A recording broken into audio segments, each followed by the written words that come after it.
Screen share. Present.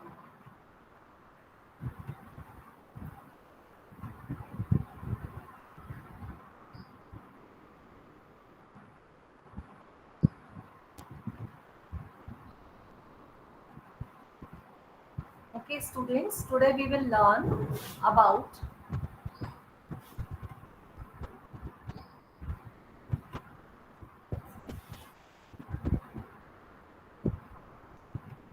lesson planning. We have learned about the lesson planning yesterday, that lesson plans are the blueprint of our teaching. How many levels of lesson plans are there? There are four levels of lesson plan. Year plan, where for a session all the activities along with academic and co-curricular are included in this. Then monthly plan, where the academics and co-curricular activities are subdivided into each month. Then weekly plan, where a teacher decides how and what activities he will run in a week. Then we will talk about the daily plan. Daily plan are the plans which a teacher prepare for achieving the specific objectives of his content. And what should be the characteristics of a lesson plan?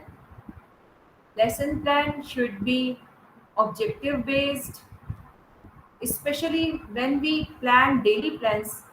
It should be based on specific objectives, and division of lesson plans should be into units. It should be based on the previous knowledge of the students, as it is compulsory to link their previous knowledge to new information. Then proper steps for all three types of lessons, either it is knowledge lesson, skill lessons, or appreciation lessons. We should prepare and give the prepare all the proper steps for the particular lesson plan. The language should be very simple according to the students level of students. The strategies, methods, tactics, techniques, and what the teaching learning material a teacher have to use in that particular plan should be prepared before, and what the examples should be given a teacher must quote in the lesson plan.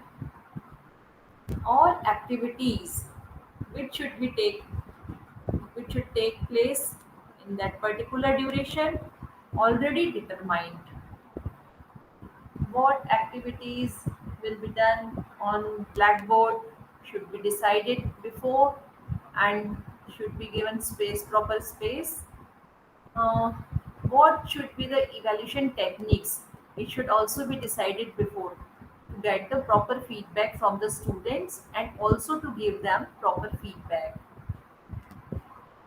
The length of the plan should be according the duration of the class. It should be neither too lengthy and not too small. And teaching should be from memory level to reflective level. When a teacher provides informations, he starts from the memory level. Then for comprehensive exercise, he uh, he includes understanding level, and for logical thinking and other higher level mental operations, he try to prepare his plan for according to reflective level. Then sense of individual differences should also be there for assigning the classwork as well as homework, as we know that every student is unique in the class and each student has his uh, needs, his potentials, that is quite different from the another. And proper scope for correlation of content should be there because we want to provide the integrated knowledge to all the students of the class. Then classification of lesson plan. Lesson plan, we classify lesson plan in five major categories. As the plan should be written or unwritten manner or unwritten format. Uh, Plan should be macro or short or micro. As we know, for micro teaching, we prepare micro plans which are based on a particular skill, um, which have all the components includes in for the particular skill. When we talk about the our daily lesson plan, that are the macro lesson plans. Why we need lesson plan? Lesson plans are needed for prior knowledge of teaching activities. As a teacher want to whatever he wants to do in the classroom and uh, whatever activities he want to take in his classroom, he has plan all these things before entering in the classroom. So it is easy for him to run all teaching activities according to his objectives because he has to write all the objectives, he has to frame all the objectives, and these objectives work as a roadmap for him to manage all the activities or to execute all the activities in the classroom. Lesson plan supports in executing teaching activities according to individual differences also because a teacher have time to take the notice or the sense of individual differences of his class. Uh, the lesson plans also give an outline to execute classroom activities properly. Why are the lesson plans important? Lesson plans are important because these are based on the previous knowledge of the students. So it is very easy to link them to provide the new knowledge or new informations. Determination of objectives as well as activities are quite uh, easy and comfortable to prepare. The preparation of TLM is possible. It is also save the energy and time of the teacher. Confidence of teaching arises as a teacher already knows what and when he has to execute in the classroom. Evaluation according to objective is also possible through these lesson plans. Yeah, lesson plans are very important, but there are some limitations of lesson plan. More instrumental behavior a teacher perform when he follows step by step because sometimes these lesson plans are tentative blueprints, so sometimes he need changes, but uh, actually what happens, uh, he feel very depressed in unusual situations, so he does not know what to do and what to not. And in these type of situations, a teacher cannot uh, perform all the activities what should be done. He only like a uh, mechanically he just follow the lesson plan. So it seems that he is controlled by lesson plan or he is regulated by lesson plan. So this is not a very good situation of a teacher or a teaching. Now, what are the characteristics of a good lesson plan. Lesson plan should be clear by mentioning the date, class, section, period, duration, etc. So, the teacher and the students should clearly know what they are going to uh, learn. A topic should also be given in a lesson plan. And general as well as specific objectives should be clearly mentioned so that teacher should know what activities should be executed in the classroom for the or what experiences should be provided for the students to achieve these objectives and what the techniques of evaluation has to adopt for evaluating these specific objectives. The lesson plan should be in a sequential and systematic manner, and the questions for students in a lesson plan should be simple, it should be very clear and very short, not very lengthy or confusing. Questions should be for taking feedback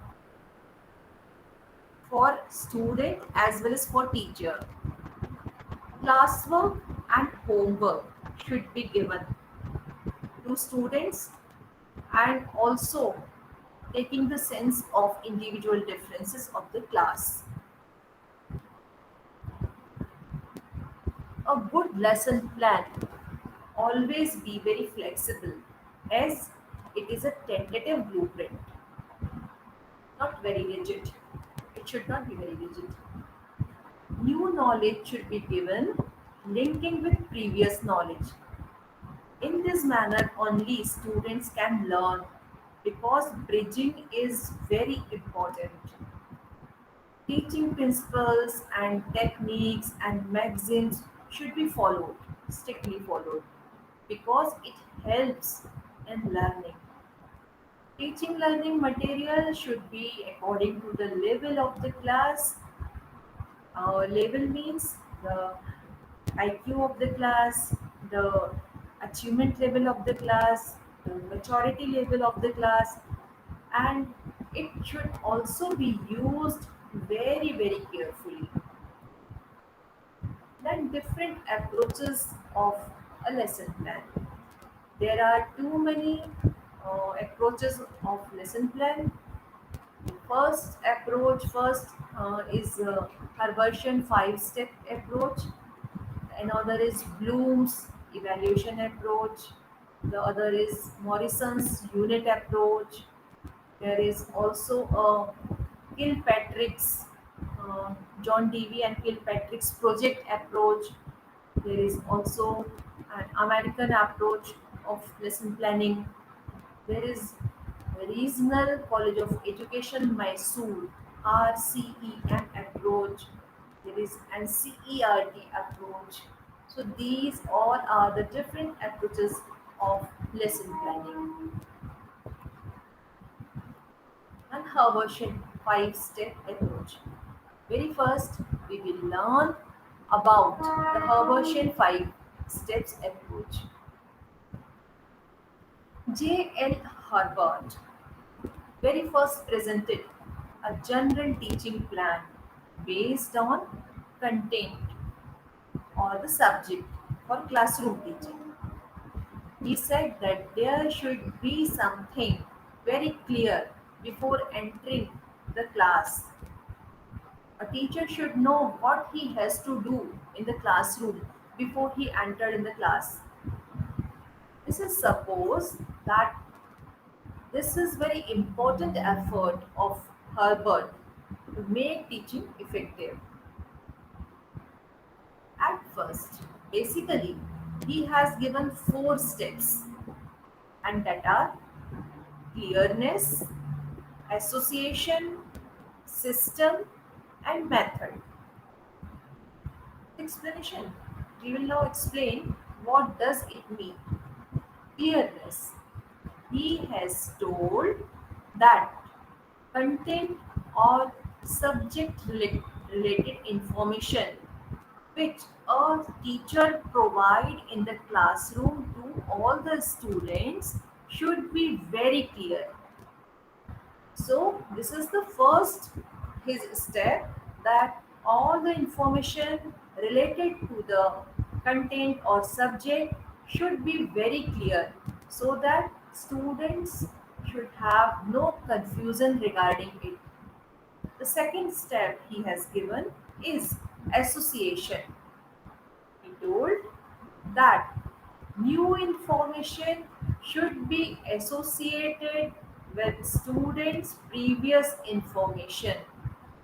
What we have discussed before, that linking or bridging is very important, and the association word is indicating the same, that new information always be associated with students previous information, then only they can bridge or they can link to the new information by assimilating or and accommodating their information.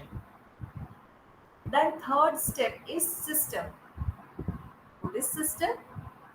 He said content or subject which should be presented before students should always be in a systematic manner and well arranged, because if it is not systemized, students may have confusion regarding it, and then they may have distort the new information, or they may have uh, take new information in distort manner. So it is very important that students should be any information which will present before the student should be systematically arranged. Then fourth step is method. According to Harvard, method of application of knowledge should be given to students for their future life, because whatever we uh, taught, whatever we teach to our student, these all informations or these all knowledge, they apply in their future lives. So we have clearly tell, as a teacher, we have clearly tell them the manner of application or method of application, how to use this information or this knowledge in their future life. So these are the basic four steps which Harvard given. Then there is a revision to Harvardian steps by his students. The first step, clearness, is subdivided into introduction and presentation. His student T. Ziller divided clearness in introduction and presentation. He said that whatever is introduced to students must be clear, and whatever or whichever content is presented before students should also be very clear. That is another student, W. Reen, William Reen. He has added a particular statement of aim between the introduction and presentation. He said that students should clearly know that what they are going to be taught. Now, his students renamed the steps. Association is now comparison, system is now generalization, and method is now application. So, now these are the five steps of Herbartian approach. First step is introduction and statement of aim. The second is presentation, third is comparison, fourth is generalization, and fifth is application.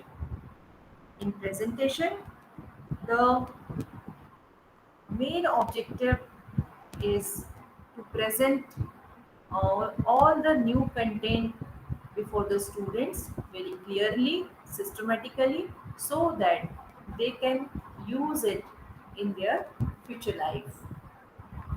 Then, what are the merits of Herbartian approach? This is a psychological based method. This is where in this method, a teacher organize his all the content in a systematic manner and then present. So it is very organized and systematic. A teacher uses inductive as well as deductive methods for this type of lesson plans. The recapitulation is possible here. Correlation of other content is also possible in this method. So these all are the merits of Herbartian approach. Still, there are some limitations of Herbartian approach. What are these? The Herbartian approach is only useful for knowledge lessons, not for skill lesson or appreciation lessons. In this approach, because the more focus is on presentation, so teacher is more active in this approach, while student's role is more passive. Neither individual differences have been given emphasis. So the need of uh, exceptional students and other things uh, are not uh, इन चीज़ों का ध्यान नहीं रखा जा पाता है. It seems to be very mechanical method of teaching, because a teacher's focus is on performing all the steps one by one, because the teacher is more active and students are passive, so it is very uninteresting for the students. And being very uninteresting, they do not pay attention, so learning does not take place in that amount. Sometimes teachers do not pay attention to difficulties of the learners, so the barriers of learners are not being removed in this particular approach. So these all are the limitations of um, Herbartian approach.